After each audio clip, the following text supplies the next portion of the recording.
Art, rituel ou divertissement, la danse sous toutes ses formes se pratique depuis la préhistoire de l'humanité. Dès le moment où l'humain existe, il y a le mouvement. Mais pourquoi tout à coup le mouvement devient une façon de s'exprimer? On va continuer à avoir des danses qui sont beaucoup en lien avec les saisons. Donc, ce seront les danses pour que les vendanges soient meilleures, des danses pour que les récoltes soient bonnes. Après ça, tranquillement, on va avoir des danses pour les mariages, on va avoir des danses pour les baptêmes. Donc, le peuple organise aussi sa danse. Mais il faut attendre au 20e siècle pour que la danse se démocratise.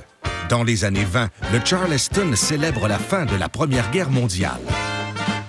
Les gens ont été meurtris, ont été personnellement très, très affectés et on a besoin de s'amuser. On a besoin de rire, de s'amuser. Et puis ça a donné des pas, des expressions de danse qui étaient très, très rythmées et qui étaient très colorées. Le temps du Charleston, ça a été... On pense toujours que nous, ça va très vite, les changements, et puis on a tellement changé, mais ça changeait vite là aussi. Les robes vont arriver à la hauteur des genoux. C'est pour ça que le côté endiablé se fait dans le bas de jambe.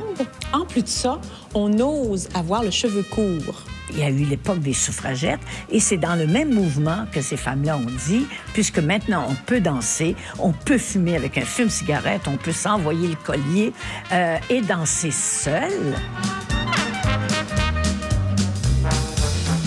Le Charleston avait ces deux particularités de se danser en solo, un à côté de l'autre, ou danser ensemble.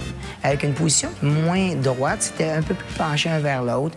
Il y avait une belle échange, mouvement entre les partenaires. Il y avait un jeu d'attirance, tout ça. C'était comme un début de définition des genres.